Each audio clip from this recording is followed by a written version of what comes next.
Hello, everyone. How are you guys doing today? This is Pretty Girl Loves Trap content. This is my review for Snowfall, Season 4, Episode 7, Through a Glass Darkly.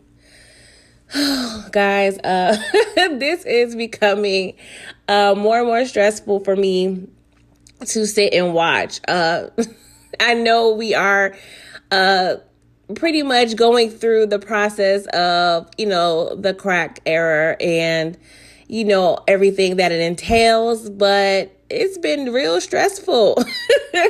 Like, is it normal to be this invested in a show and in characters? Like, this is heavy, guys. And, like I said, I'm fully aware this is not going to be a happy time. And, there's a lot of things that's going to happen that are just in a negative light, but I need a little more comic relief or something to balance it out, because a whole hour of stress, like, is not good for my anxiety, my asthma. Oh, Lord, but let's go ahead and get into this episode. So Franklin, Aunt Louie, Uncle Jerome, Leon, and Peaches are at Uncle Jerome's business, Jam and Jerome's, and they are pretty much discussing the aftermath of Fatback's murder. And they're pretty much saying that Tanasi called in the body with the cops, and, pretty much just had a story saying, hey, it was here when I got here. I don't know much else. And of course, Aunt Louie, she's, stressed and pissed off because she's like, she don't want any cops or anything at her business making it hot. And, Franklin is just got this bubble of positivity for some reason. He's like, with Fatback out the way, Tiana's case is closed, which is Scully's little girl. They have Little Rock going and getting established. And, soon Leon will be back at the projects bringing in money, in addition to their plans to bring in new soldiers. So he's all, hunky-dory, happy, got a new outlook on life and whatever. And everybody is like looking stressed and annoyed. Uncle Jerome is still pissed about this CIA, situation. And, Franklin, he sensed that something's going on with Jerome. He asked him, are we good? He was like, I'm straight. So, we know he's lying, but, I think Uncle Jerome is pretty much still processing that news. So we see Alton in the car. He's glaring and staring at Irene's ass, her business card. Not her ass, sorry y'all, but her business card. And, you could tell he's just thinking it over, the whole situation about her giving him an ultimatum. And it looked like, he is definitely probably going to tell everything. And at this point, I knew it was going to be some BS. So Alton, he enters, him and Sissy's home, and he is welcomed to his surprise birthday, actually his surprise sobriety birthday party. So it's been, I'm thinking, a year since he's been clean and sober.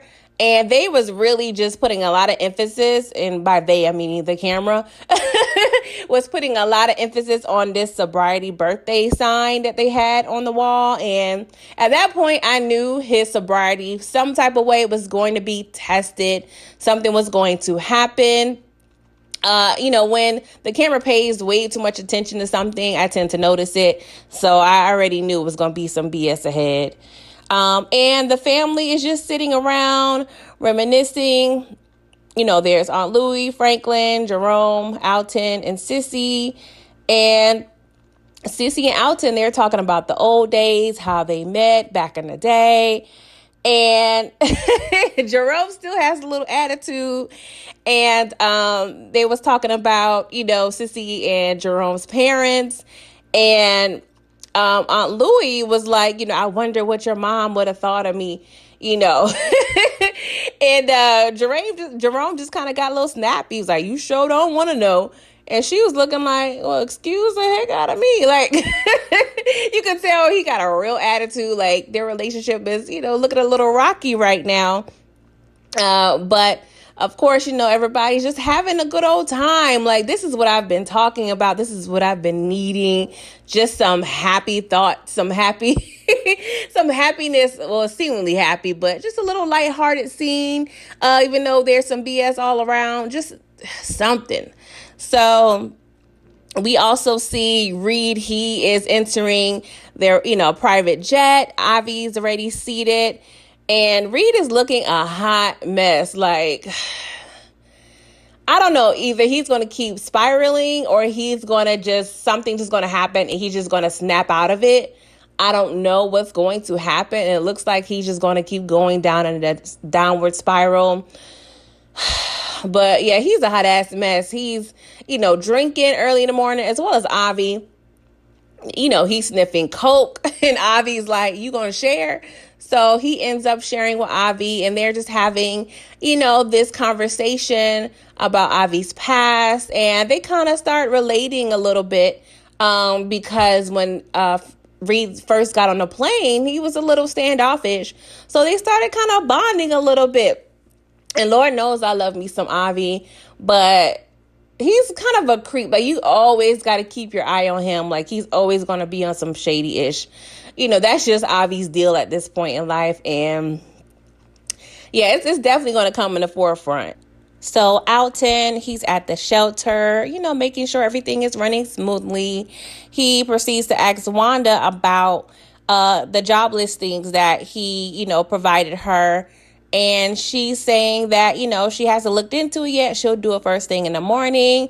And, we can kind of see, like, Wanda is hesitant. Like, I'm looking like, girl, what the hell you waiting on? Get these jobs. You clean now, get your life together. But I don't know. I'm sensing some, like, hesitation, with her character. So I'm a little confused as to what's going on with her right now. But she proceeds to ask Alton that, if he is Franklin's father. And he confirms that he is. And, he was like, well, how do you know my son? So, she was like, just from the neighborhood, her little lying ass. So all of a sudden we hear this baby crying. And, this baby apparently seems to be abandoned. And, Alton goes to see what's going on. And he realizes that it's John Baxter's baby, and he's one of the guys who has been staying at the shelter. So I'm not sure if you guys remember, but I believe in the beginning of the season, John Baxter came to the shelter with his teenage son and his infant daughter, stating that they need help because his wife or girlfriend pretty much got addicted to drugs and is missing, and at that time he was very, clean. And we've seen, not saying clean, but like he was on drugs, but he wasn't a drug user. But we've seen progressively throughout the episodes that he has got, addicted to drugs. So Alton and Wanda proceeds to look for him. They run out of the shelter, kind of looking around, and we see down the street that he looks like he experienced an overdose. And so Alton, he is very saddened. You could just tell the look of despair on his face. And it's sad, like, just seeing a person that was completely fine and quote unquote normal, and now they're like this addict, and it's quite depressing, guys.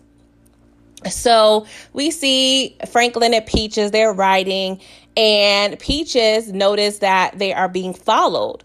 And, Franklin, was like, how long have you noticed this? And he said about a couple miles. So Franklin tells Peaches to pull over, so they can see, what happens if, if these people are really following them. So Peaches proceeds to get out with a gun, and he starts yelling at the people in the car because they pull over right, a little behind them, and they kind of skirt off into the other direction. So, Franklin is kind of doing a little analysis in his brain. And so, Peaches is like, you don't, want to go back and chase them and see who it was. So Franklin was like, well, they were black. And they probably, would have tried to jack us if they had the opportunity, but they didn't. So Franklin narrowed it down and realized that they were probably following them since they left Aunt Louie's club. and that they're probably, trying to find and follow them, on their way to the plug. So, you can tell Peaches is getting hit to the game like, oh, interesting. So Franklin's brain is working, you know what I'm saying? It's, definitely always thinking. But even though we know his brain is constantly running and has all these smart ideas, I just don't understand why he's making certain decisions. But, I guess he's a flawed character and we just going to have to watch him make good decisions and make bad decisions. So we see Alton, he's talking to the cops at the shelter, talking about John Baxter's family. And, he's asking about the aftermath of the family, what's going to happen to the children. And, they're pretty much saying like, hey, we're going to try to find them, some foster options, or, we're going to figure out what we can do, in terms of these children. We're going to try to locate, relatives if we cannot, find the mother. But of course, we know that the mother is addicted to drugs, so most likely she's not interested in, gaining custody of these children. So, we see Alton, and he tells the cops like, hey, I'll tell them what's going on with, their dad. And you could see like Alton's heart is breaking. Like, he's facing all these issues in the community, and you could tell he's going to come to a breaking point soon. So we see Leon entering the projects again, and he's looking like his old self, gold chain, afro out here flourishing. And he, is walking with one of his homeboys, and his homeboys is pretty much updating him on what's been going on in the project since Leon's been away. And you see almost everybody wearing blue. So it's definitely Crip territory at this point.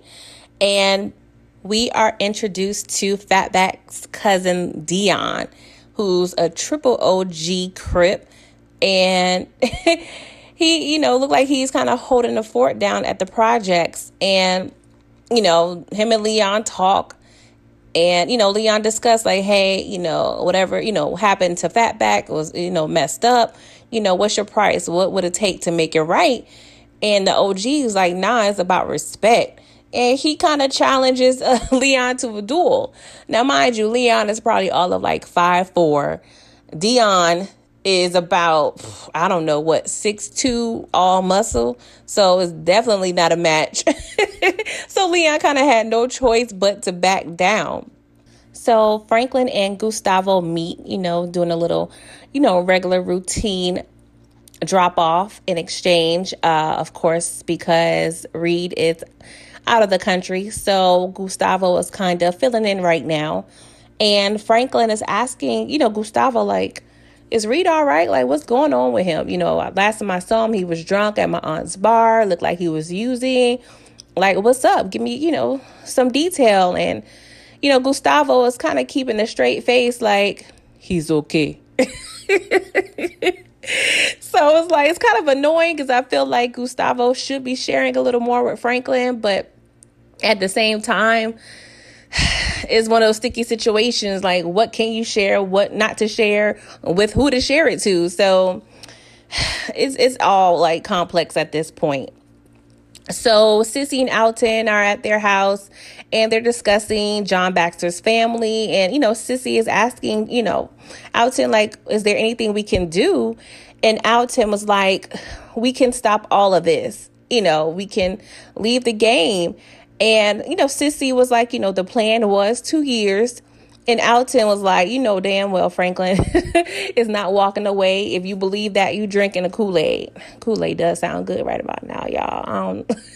I'm getting off track, but I need some sugar right about now. I don't drink Kool-Aid that often, but when I do, anywho. But Sissy, she's not having it. And, they kind of in this, the moment abruptly. She leaves Alton in the room by himself because, she is not trying to, part ways with Franklin at all. And Alton, you could tell on his face, he's feeling a little stuck at this point. Manboy and his crew is in the alley with these two chicks, and they pretty much tell Manboy, like, hey, we got Leon in a trunk. please pay up. $5,000 was the price you put on the Saints cruise head. So, we want our money. So they open the trunk and it's not even Leon. Like, it's some random dude with an afro. So, of course, Manboy is pissed and annoyed and pretty much tells him to get the hell out of Dodge. So we see Leon, he goes into Aunt Louie's club and she is immediately annoyed by the look of Leon. Like, I don't know what it is. Like, she's just not feeling Leon at all right now. And Leon is pretty much asking Uncle Jerome with some assistance with the OGs. Like, they're pretty much the same age. And, Leon is kind of a young buck still. So he's kind of wanting some advice as to how to handle the situation with Dion, which is Fatback's cousin. And Uncle Jerome pretty much tells Leon, like, hey, OGs are about respect. And Fatback was taking care of his peoples. And at this point, since Fatback is gone, Leon low-key inherited Fatback's responsibility. So he's going to have to make sure Fatback's people is taken care of. And Aunt Louie is not happy at all. Like, she doesn't want anything to do with Leon because she feels like he's dangerous. Like, being too close to him can affect everybody. And Uncle Jerome, tells Leon, like, yo, I'm going to help you, with these dudes. Of course, Leon is happy about that. And so we see Alton at a bar, and I'm like, no, Alton, you've come so far. Like, don't do it. So, he is next to this drink that's being poured, and the cinematography in this scene was cute because you thought it was Alton's drink, but it's actually the drink of the person that was next to him. But Alton ends up ordering a club soda, and he meets with nosy ass Irene and proceeds to spill his guts on recording. And, he tells her, we have to make this deal. We have to make sure my family is protected. And this is about the CIA only. And Alton, like, are you serious right now? Like, you really believe that this is even possible? I mean, anything's possible, but she is not a cop. She cannot protect you. Like, even cops probably can't protect you at this point because you're dealing with the C to the I to the A. Like, being a former Panther, you should know what they are capable of. But I really feel like he's desperate at this time, and he feels that this is the only way out at this point. So we have this great scene in the projects, and Uncle Jerome, he's throwing a little barbecue at the projects. And Wanda walks up to Leon and he pays her a halfway compliment saying, hey, Wanda, you look not as bad. And Uncle Jerome says, a regular effing Casanova over here. I love Uncle Jerome's character. Like, it's so 80s. It's so raw. I'm not sure how, if, his character, I'm sure it's based on inspirations from John Singleton's childhood. But I don't know. He's giving me like Big U vibes. If you guys watch like certain documentaries, Big U was Crip, and he had a lot of clout in the hood, and now he's pretty much been on the straight and narrow in the music business. I believe he was Nipsey Hussle's manager at some point. So yeah, he definitely reminds me of Big U. But I love, the character, Amen Joseph. He is from Harlem. So I definitely is going up for him, another Harlem night. So I definitely appreciate his talent. So getting back on track. Sorry, guys. So Wanda proceeds to tell Leon that, hey, she heard something, kind of important at Elton's shelter. And, she was about to share it with him. And, she was like, hey, if this is, information worth, using, can you hire me? And I'm like, this chick is really looking for a job. And I'm like, Wanda, like, is that smart right now? Like, you're recovering. You think you're really strong enough to be able to be around drugs like that? Now maybe he can, have her do something else, like, being Sissy's assistant or something, maybe working with Aunt Louie. But I feel like it's still too close to home. Like, Leon's already, feeling partly responsible for her demise. So, I think it was a good call for him kind of telling her, like, no, I'm not hiring you right now. But at the same time, I do feel like there was another option, maybe because she was asking about money. She needed money. So, maybe he could inquire, like, hey, what do you need money for? Like, help in a different type of way. But I definitely don't think he should have shunned her. But at the same time, Dion and his crew was walking up. So I think he was trying to protect her in this scene. I know he doesn't want her involved, around anything and that can possibly end in, more gunfire. So Uncle Jerome kind of steps in and, introduces himself and builds a rapport with Dion. And, apparently Uncle Jerome knew some people that Dion is related to.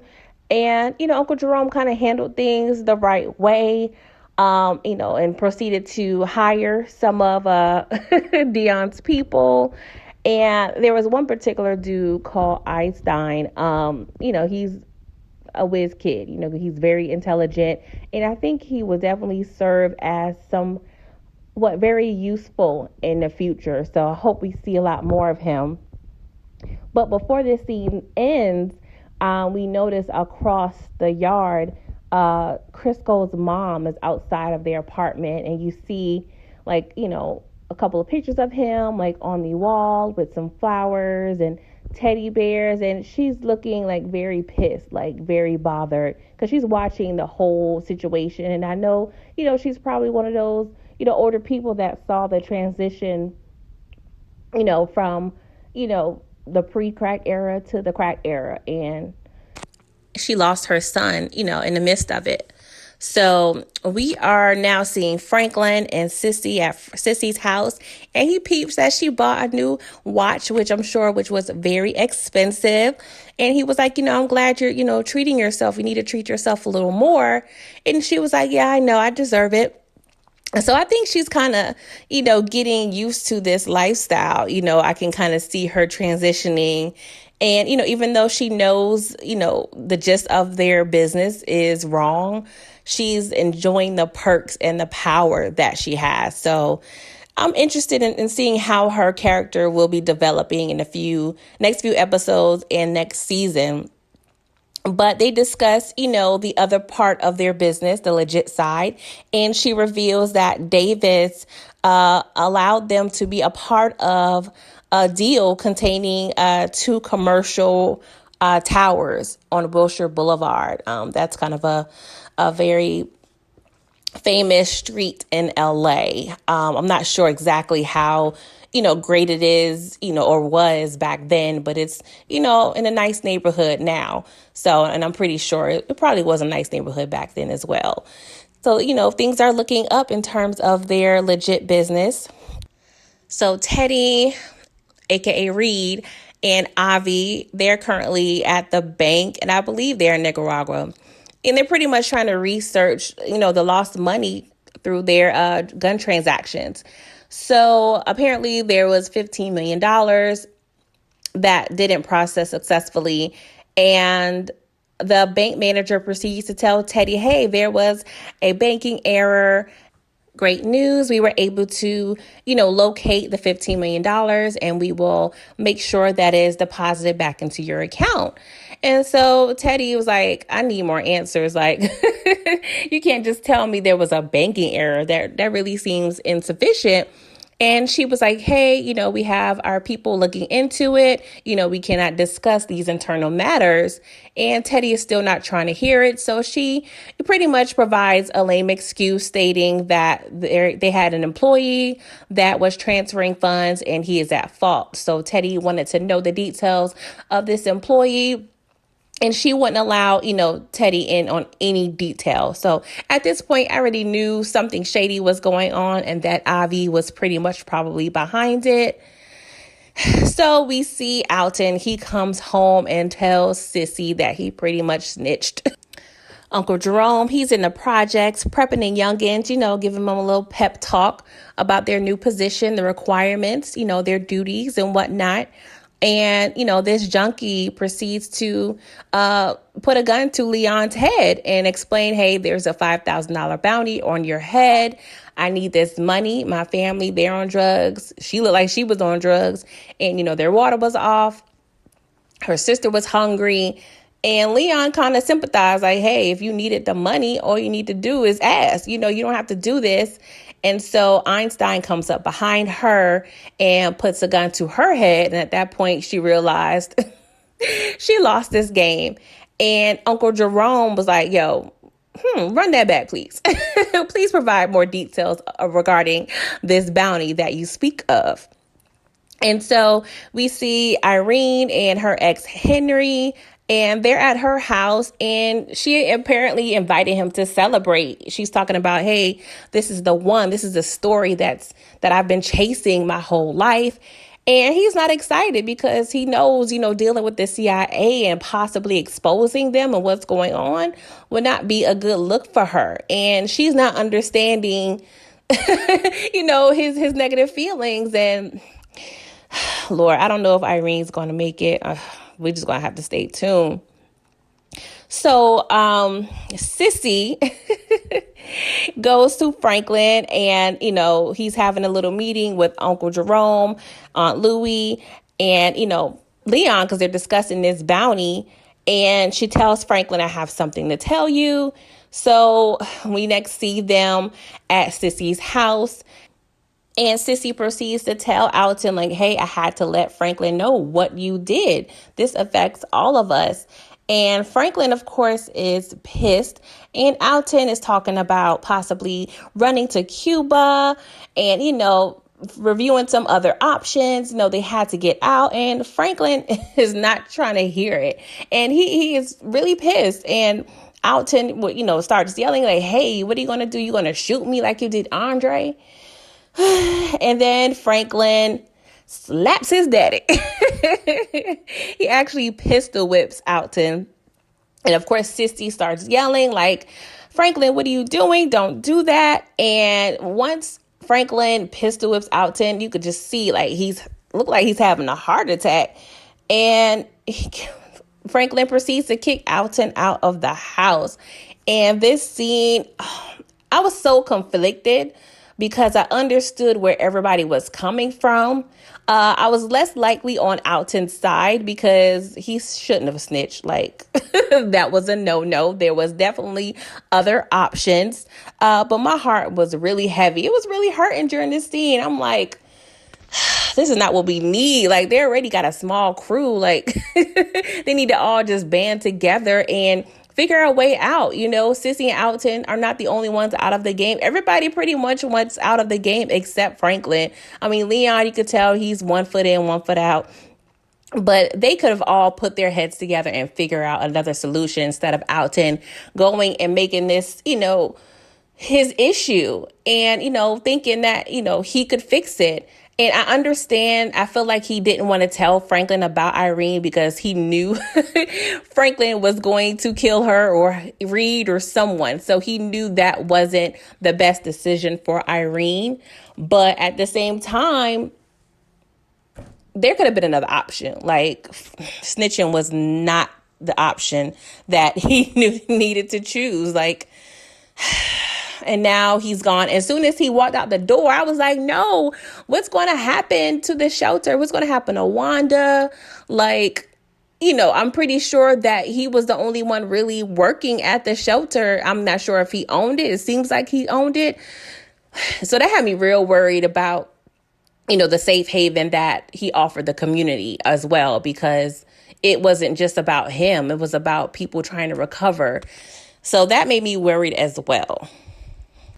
So Reed, being the CIA agent that he is, he tracked down the quote unquote employee that stole his money. He went into old dude's house while he was sleeping. He started torturing him. And the dude was like, I don't know what you're talking about. And Reed is not understanding and believing him. The guy was like, I don't know what you're talking about. I don't know what you speak of. And honestly, I believed him. And I was surprised that Reed didn't believe him because, as a CIA agent, you can kind of tell who's lying, who's telling the truth. But Reed slash Teddy, he's so out of his mind right now and not in a good place. He's very unstable. So I really think it is clouding his judgment. Like, he should have been able to tell, like, something ain't right. And so before we know it, the police started knocking at the door. So Franklin, he, runs out and escapes through a window. And after the police comes in, look who we see behind the police is the bank manager and Avi. And I already knew Avi was behind this. He kind of did something similar to Franklin a few seasons ago, by stealing Franklin's money. So I'm not surprised, but Avi's days are numbered. I just know it. I love him as a character, but he's being real shady right now. So next we see Franklin. He's on the phone with Gustavo and he's asking Gustavo, like, where is Reed? Like, I've been paging him 911. Lord, texting, that wasn't a thing by then. But, he was saying like, hey, I can't get in touch with Reed. Like, it's urgent. Like, I need to talk to him. And Gustavo is not really paying him any attention. He just pretty much like, I'll tell him. Like, he was just very dismissive of Franklin. And Franklin, his feet was tapping. He was obviously sweaty and very nervous. And he pretty much, gets off the phone with Franklin and this fax comes in. And honestly, I thought this fax was going to be information regarding the article that was being released, but it was actually details on Lucia. And the details were pretty much explaining that she possibly changed her name. There were some calls between El Paso, Miami, and New York. So she is out there and he looks perplexed, and I could tell his wheels are turning, trying to figure out how he's going to proceed with this new information. Now we see Franklin and he goes to his old flame / new flame's house, and she could tell he's stressed, worried, looks like he's having a panic attack. And, she was like, do you want to talk about it? And, he pretty much was like, no. And she proceeds to massage his scalp. He's like between her legs. And it was a very little intimate scene. And he ends up just shedding some tears and says, I think we in real trouble, T. And I'm like, Franklin, now. Please be careful with the information you provide her with. She can't be trusted.